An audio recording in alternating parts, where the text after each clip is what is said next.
हाँ जी स्टूडेंट, देखिए टॉपिक है Gibbs energy of the reaction. अब तक अपन ई सेल सीख चुके हैं। अपन ई सेल नर्नस्ट इक्वेशन की हेल्प से कि ई सेल कैसे निकालेंगे, के कैसे फाइंड आउट करेंगे इक्विलिब्रियम कांस्टेंट। तो जो नेक्स्ट है गिब्स एनर्जी। सबसे पहले तो इसका सिंबल देख लो गिब्स एनर्जी का।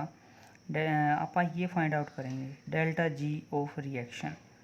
ठीक है, छोटा सा फॉर्मूला है, इसको बोलेंगे standard Gibbs free energy of reaction या सेल। ये होता है minus of N F E naught of cell.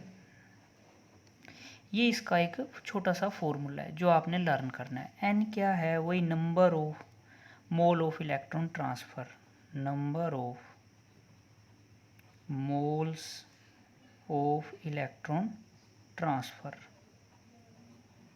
वही सिंपल तरीका है जैसे अपन ने नर्नस्ट इक्वेशन में सोल्व किया था।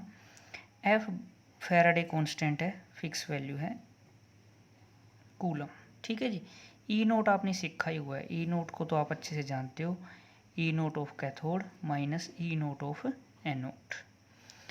अब इसमें से कोई भी ऐसी चीज़ नहीं है जो आपको नहीं पता है डेल्टा जी वाले में। ठीक है।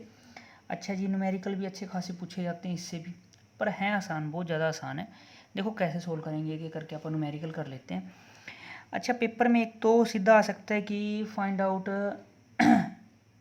गिब्स फ्री एनर्जी, या फिर इसको बोलते हैं, इसका दूसरा नाम सुन लो न्यूमेरिकल में जो आपको मिलेगा, मैक्सिमम वर्क के नाम से भी आ जाए ना numerical, find out maximum work done, तो भी आपने डेल्टा जी नोट ही फाइंड आउट करना है। ये बात अच्छी तरह से आप ध्यान में रख लो सारे बच्चे, कि मैक्सिमम वर्क आ जाए या डेल्टा गिब्स फ्री एनर्जी आ जाए, तो आपने ये फाइंड आउट करना है न्यूमेरिकल के अंदर। ठीक है जी। अब देखो आगे इस पर न्यूमेरिकल कर लेते हैं अपन एक एक करके सोल्व। ठीक है, इसके ऊपर क्वेश्चन नंबर जो 1 है अपना, हाँ जी, न्यूमेरिकल नंबर 1, ये सेल है, ये रिएक्शन दी हुई है, कहता डेल्टा जी फाइंड आउट करो। बिल्कुल ही लो लेवल का न्यूमेरिकल करवा रहा हूँ सबसे पहले।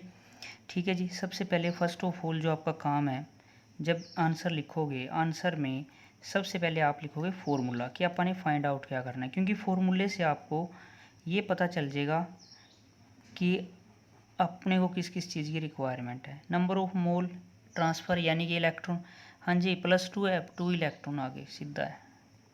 एफ़ की वैल्यू बता ही रखी है आपको, ई नोट आपको दे ही रखा है।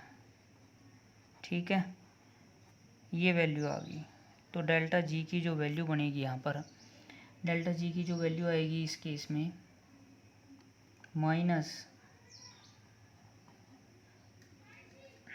-0.03 किलो जूल पर मोल, ये आंसर आ जाएगा। अच्छा, कई बच्चे ना कंफ्यूज जाते हैं, सर ये तो नहीं आ रहा, ये आ रहा है। कई बार है ना आपका जूल में आएगा सीधा आंसर, जो ये आएगा ये जूल में, जूल पर मोल में आएगा। जूल पर मोल से किलो जूल में कन्वर्ट कैसे करना होता है, 1000 से डिवाइड कर दो, 1000 से क्या कर दो, डिवाइड कर दो। ठीक है। एक न्यूमेरिकल और देख लो, न्यूमेरिकल नंबर 2। ठीक है, थोड़ा अच्छा करवाऊँगा, इससे बढ़िया लेवल का है। हाँ जी स्टूडेंट, देखिए ये सेकंड न्यूमेरिकल है जो मैं सोल्व करवा रहा हूँ आपको। पहली बात जो इसके आंसर में पूछी गई है, कहता विच इज ऑक्सीडाइज्ड, कहता ऑक्सीडाइज्ड बताओ कौन हुआ है। इसलिए फेवरेट है मेरा, थोड़ा सा इसमें ये चेंज कर दिया इन्होंने वर्डिंग। ऑक्सीडाइज्ड बताओ कौन है। अब ऑक्सीडाइज्ड का मतलब क्या, ऑक्सीडेशन कहाँ हो रहा है, ऑक्सीडेशन का मतलब क्या, लॉस ऑफ इलेक्ट्रॉन कहाँ हो रहा है, लॉस ऑफ इलेक्ट्रॉन तो भाई जिंक पे हो रहा है, तो जिंक क्या हो रहा है, ऑक्सीडाइज्ड। अगली बात इसमें पूछी हुई है इसी क्वेश्चन में, रिड्यूस्ड कौन हुआ है, रिडक्शन, रिड्यूस्ड यानी कि रिडक्शन किस पे हो रहा है। अब रिडक्शन का मीनिंग क्या है, गेन ऑफ इलेक्ट्रॉन, यानी गेन ऑफ इलेक्ट्रॉन किस पे हो रहा है, सोचो इसमें, ये देखो गेन हो रहा है, तो ये कौन है, Ag2O, ये भी बता दिया। आगे इसने जो बात पूछी अपने से, कहता इस रिएक्शन के लिए एक तो आपने ये बताना है ई नोट ऑफ सेल पहला, दूसरा जो आपने बताना है वो बताना है डेल्टा जी नोट। ठीक है। अच्छा, कई जगह ये है ना ऐसे भी लिखा हुआ है, दोनों एक ही बात है स्टैंडर्ड में और इसमें, स्टैंडर्ड को ही रिप्रेजेंट करते हैं। अच्छा बच्चे देखो कैसे आप इसको सोल्व करोगे, आसान है, बहुत ज़्यादा आसान है। सबसे पहले ई नोट ऑफ सेल निकाल लो, ये तो बड़ा आसान है, कैथोड माइनस एनोड। हाँ जी, तो ये तो पता ही है अपने को, E naught of cathode minus E naught of anode. ठीक है जी, फाइंड आउट कर देते हैं। कैथोड यानी कि एनोड, सॉरी, किसका कम है, जिंक वाला कम है, तो ये एनोड हो गया और ये क्या हो गया, कैथोड हो गया। तो कैथोड कितना है 344 माइनस माइनस का 0.76, ये ना माइनस माइनस ऐसे प्लस हो जाता है। तो जो ये वैल्यू आएगी आपके पास यहाँ पर, ये आएगी 1.104 वोल्ट। ई नोट सेल तो आपने फाइंड आउट कर दिया इसमें। ठीक है जी, मैं यहाँ पर कर देता हूँ साइड में। ठीक है, अब आप और क्या निकालना था इस न्यूमेरिकल में, डेल्टा, क्या क्या फाइंड आउट करना था अपन ने इस न्यूमेरिकल में, delta G naught minus N F E naught cell. हाँ जी, तो देखो एन कितने इलेक्ट्रॉन यूज़ हो रहे हैं, 2, सारा डाटा यहीं पड़ा है। ई नोट कितना आया 1.104 वोल्ट। तो यहाँ से जो आपका डेल्टा जी आएगा जूल के अंदर, वो आएगा माइनस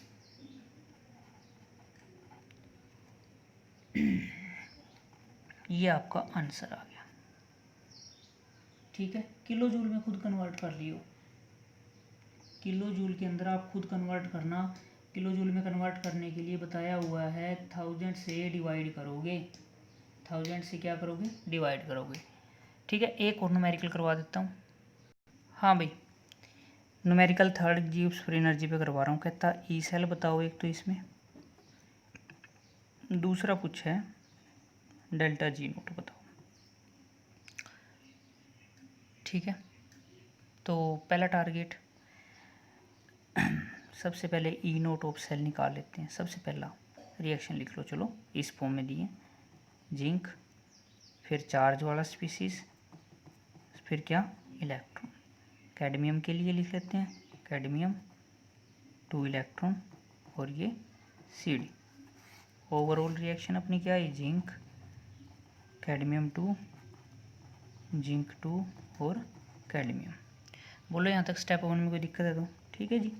ई नोट निकाल लेते हैं, E naught of cell, E naught of cathode minus E naught of anode. RP, दोनों का आरपी, चार्ज कम हो रहा है, चार्ज कम हो रहा है, दोनों का आरपी ही गिवन है। जो कम है उसको एनोड लेना है, जो कम है उसको एनोड लेना है। ये एनोड है, ये क्या है, cathode, cathode minus anode, minus minus minus ऐसे प्लस हो जाता है, पता ही होगा अब आपको। ठीक है जी, जो ये ई नोट ऑफ सेल आएगा आपका, इस इक्वेशन जब आप सोल्व करोगे तो 0.36 वोल्ट ई नोट आ गया। चलो कुछ पार्ट यहाँ कर देते हैं। थर्ड थिंग इसके अंदर ई सेल निकाल लो। ई नोट सेल पहले इक्वेशन लिख लेते हैं, ई नोट सेल माइनस 0.059, और एन कितना है इसमें देखो ढूंढो, ये रहा 2 इलेक्ट्रॉन, 2 लिख लो। प्रोडक्ट का कंसंट्रेशन ऊपर, कैडमियम को तो लिखने की जरूरत नहीं है, बाय में रिएक्टेंट का कंसंट्रेशन। ठीक है जी, ई नोट सेल कितना आया अपना 0.36, 0.059 बाई 2 लोग। जिंक का कितना दे रखा है, जिंक Zn2 का 0.0004 और कैडमियम 2 का 0.2। ठीक है जी, जब इसको आप सोल्व करोगे तो आपका जो आंसर है वो लगभग आना चाहिए सेल ए में 0.44 वोल्ट। फोर्थ, बड़ा अच्छा न्यूमेरिकल है, सारे कंसेप्ट यानी कि जो शुरू से लेकर लास्ट तक अपन ने पढ़े हैं वो सारे रिपीट हो गए। मैक्सिमम वर्क या delta G naught of reaction minus N F E naught of cell. हाँ जी, एन 2 इलेक्ट्रॉन, ये इतना, ई नोट सेल कितना आया था 0.36। तो ये जो आएगा आपका, ये आ गया। हाँ भाई, तो इसका आप कैलकुलेशन कर लेना, मल्टीप्लाई है। एक चीज़ और बताता हूँ, बड़ी अच्छी बात है ये, इसमें ज़रूरी है, बिल्कुल बहुत ज़रूरी है। अगर ये हो फिर वही स्टैंडर्ड नहीं है, स्टैंडर्ड नहीं है तो एन एफ यहाँ पर क्या आ जाएगा, ई सेल आ जाएगा। देखो ज़रूरी, अब देखो डिफरेंस क्या है, ये 2 है, ये इतना ही है, लेकिन जो ई सेल है वो ई नोट सेल 0.36 था, ई सेल कितना आया 0.44। ठीक है, ये गिव्स फॉर एनर्जी होगी सेल की, ईएमएफ ऑफ सेल की। ठीक है, और ये स्टैंडर्ड के लिए, ये किसके लिए, स्टैंडर्ड के लिए। तो ये जो आपका आंसर आ जाएगा माइनस का 8492, ये किलो जूल में, ठीक है, किस में आ जाएगा, किलो जूल में। इसकी जो कैलकुलेशन आएगी वो आएगी कूलम वोल्ट में, और ये किलो जूल में 1000 से डिवाइड कर देते हैं। तो ये बातें थोड़ी ध्यान रखना है, यहाँ पर नोट आए तो ई नोट आ जाएगा, विदाउट नोट आए ऊपर तो यहाँ ई सेल आएगा। ई सेल आप सिंपल नर्नस्ट इक्वेशन से, ये ई सेल, स्टैंडर्ड वाला ई सेल ये है, ठीक है भाई। तो ये न्यूमेरिकल आपने सोल्व कर लेनी है, इसके ऊपर बेस्ड यहाँ पे करना है, एक बार नेक्स्ट लेक्चर में फर्दर करेंगे।